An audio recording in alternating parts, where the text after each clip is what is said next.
I had a okay day after all. So I am, as usual, a bit unsure what I want to talk about. But I was watching TikTok this evening and I saw something that caught my attention. Um, this guy was saying that he was depressed, and I was drawn back also to the lady that they said committed suicide at Flatbridge. And when I first heard about her lingering for 4 hours, I'm not sure if that's the truth, but that's what the statement from the police revealed. That she was lingering for about 4 hours. And I was just saying to myself, what could have caused someone to, drive up to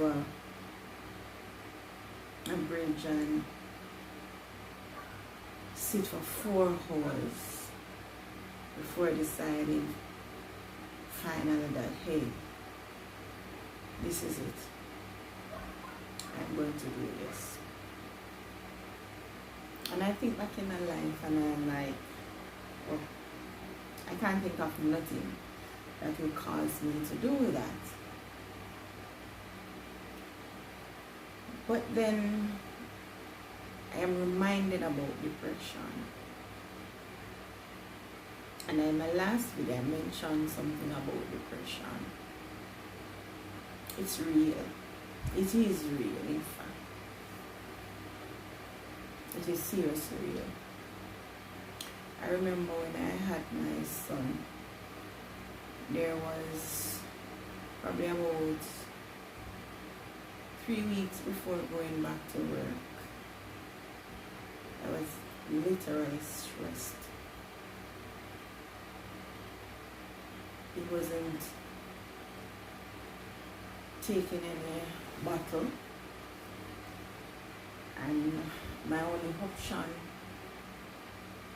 he didn't want anything feed. I tried a few and he wasn't taking it, and I was thinking to myself, what is going to happen to this child when I go back to work? What is he going to eat? There were times when I felt overwhelmed, like sometimes I was a bit overwhelmed. And I remember a few times, I remember myself crying myself to sleep because I felt like this was just too much. But it never drew me to the point where I think, hey, I'm going to end my life. But I'm just thinking about this young lady, and I'm saying, I don't know what, why, who, I just don't know what happened. She could tell you the story, I can't. But I am wondering if it was a case of depression. Because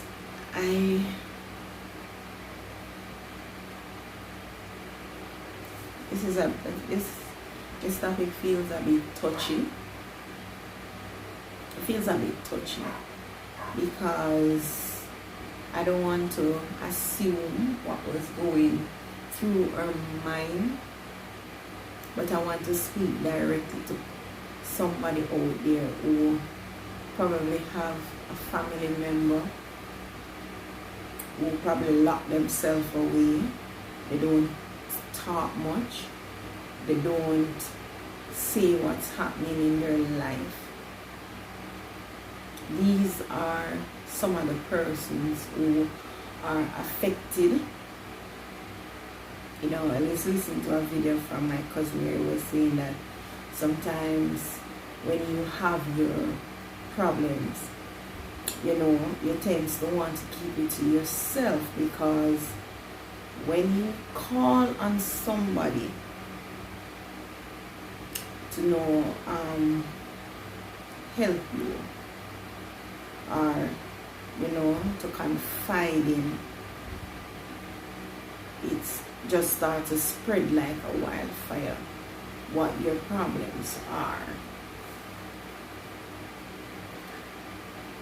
But I strongly believe that a person who's going through so much and it seems like it's just too much for you, I believe that you need to get it off your chest. You need to get it off your chest. You need to find somebody that you can confide in. I know that as Christians we tend to say that take it all to the Lord in prayer. But the Lord uses persons to help us. He uses individuals that are around us. He uses them. And sometimes He may send somebody in your corner, and that person is to take you out of a situation, but you let pride get the best of you. Pride. We have to humble ourselves, and sometimes we have to recognize that some persons are in our life for a specific reason. A very specific reason. Sometimes you are going through something. Sometimes something has to be done and you don't have the know-how. You don't know the way out. And an individual is placed in your life just to get you out of that spot or out of that situation. But because you let pride get the best of you, you're, I'm not going to ask for help. I'm not going to tell anybody my business.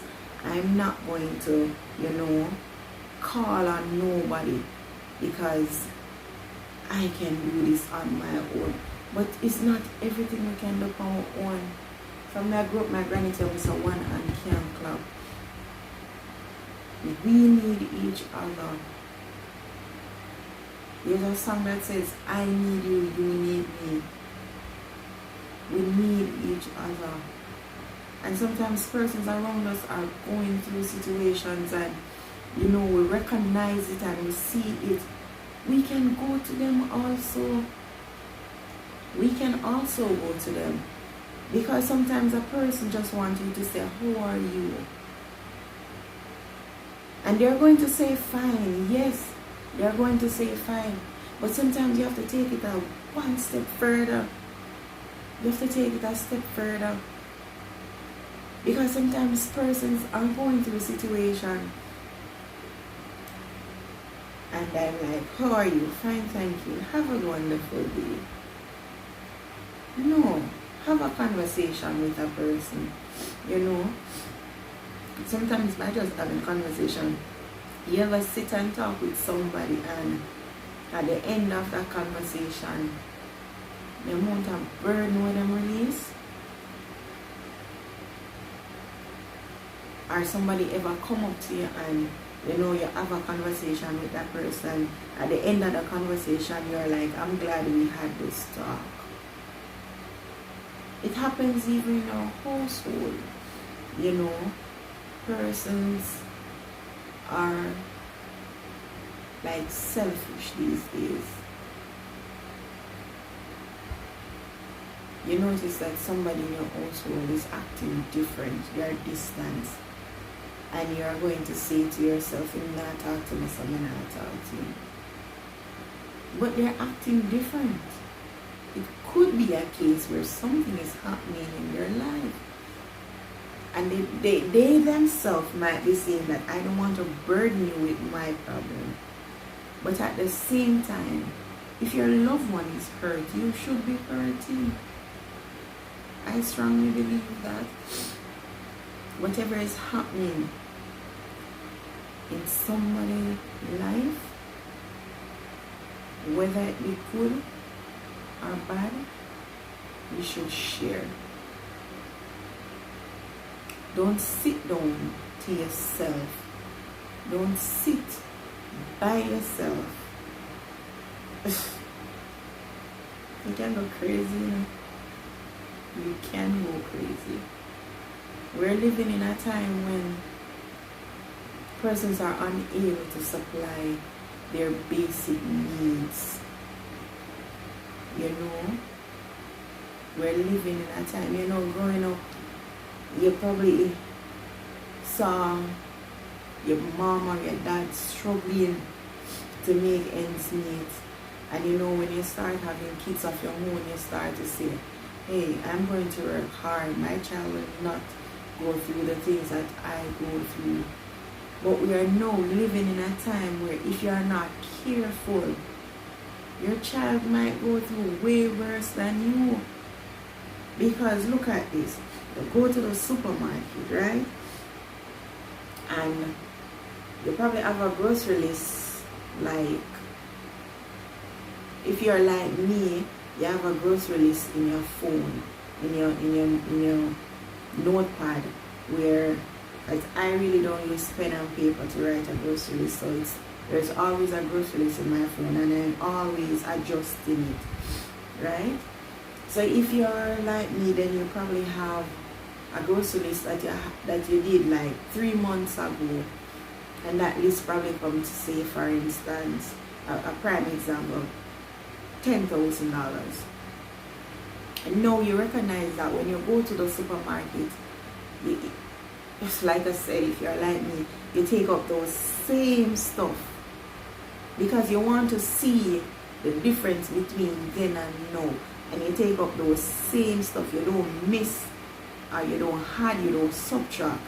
And when you take up those same stuff, your bill comes to like $15,000, right? And you're there and you're pondering and you're wondering, but it's the reality that we are in. You're not going to be able to afford certain things anymore because of how the economy is now. So a lot of persons now are unable to maintain their family. They're unable to supply the basic needs of life: water, food, shelter. Imagine a person earning, say, $6,000 a week, right? They're living in a rent house. They are paying light bill. They're paying water bill. And what time is now, you need to pay internet bill, or you need to buy credit to put on a phone. How is that person surviving? You don't know. You don't know. And you are the one, you are this one now making $150,000 per month.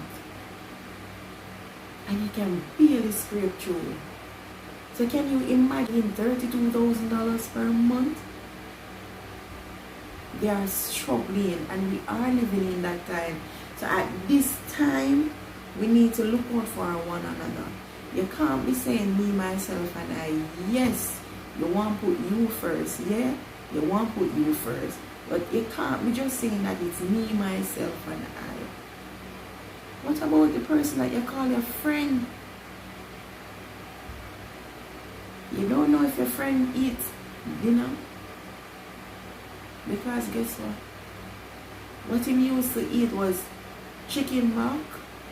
I'm used to eat tin mackerel. I'm used to could have buy a piece of chicken. But no, him can't buy it. Because his salary can't pay the bills and maintain the food supply. You know, it's a pity that we live in a time like this. It's definitely a pity. It's a pity. We have to make a change. We have to make it. But I'm telling you guys, pride will bring a man low. It will bring a woman low. It will bring a child low. So at the end of the day, The Bible talks about pride. It talks about pride because it's self-focused and repels others. Right?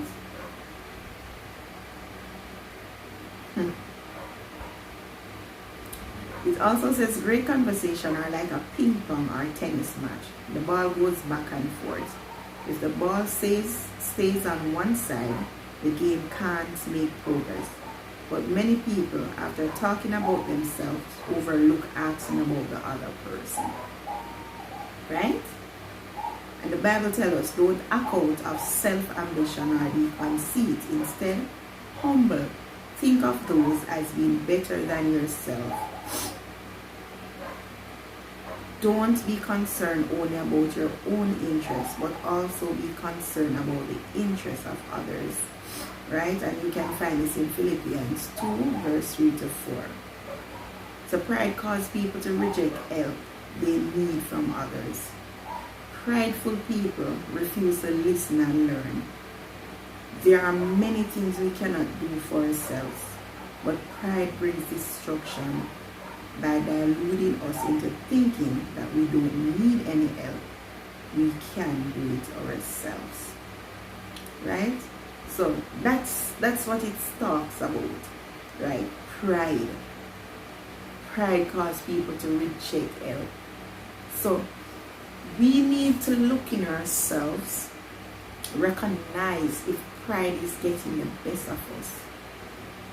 Because at the end of the day, like I said before, I need you, you need me. You don't want to let it just be a situation where you're always looking out for only you. It can't be that your only interest is yourself. And the Bible exemplifies that, because if Jesus had decided that, hey, I'm not going to die for nobody's sin. I am without sin. So I'm just going to focus on myself because I am without sin. Right? We wouldn't have a cross. We wouldn't have a crucifixion, and we wouldn't have a resurrection. And we wouldn't have the opportunity to be able to be saved from our sins. So I'm saying this to you tonight. I'm saying this to you. Don't keep things inside of you that are hurting you. Don't fight the war on your own. Don't do it. Don't do it. Depression is real. There are persons who are depressed and have to live on medication, because without this medication they would, hurt themselves or hurt others around them. You don't want to reach in that position. You don't want to reach in that position. You don't want to be the next victim of suicide. You don't want to be the next victim. You don't want to be. You may think now that you're going through the situation that, hey, might as well I just dead and gone. I mean, I have to go through this again. But where will your soul be? Worry about that. Worry about that. You need to worry about that. So guys, thank you for watching. Thank you for subscribing. Thank you, for liking, for commenting. I just want, you guys to continue to help my channel grow. Continue to, do the do. Continue to do the do.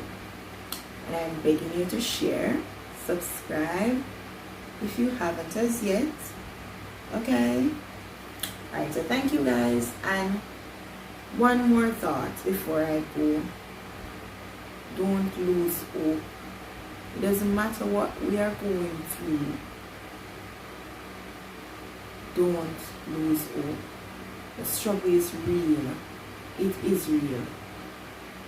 It is real, real, real. But don't lose hope.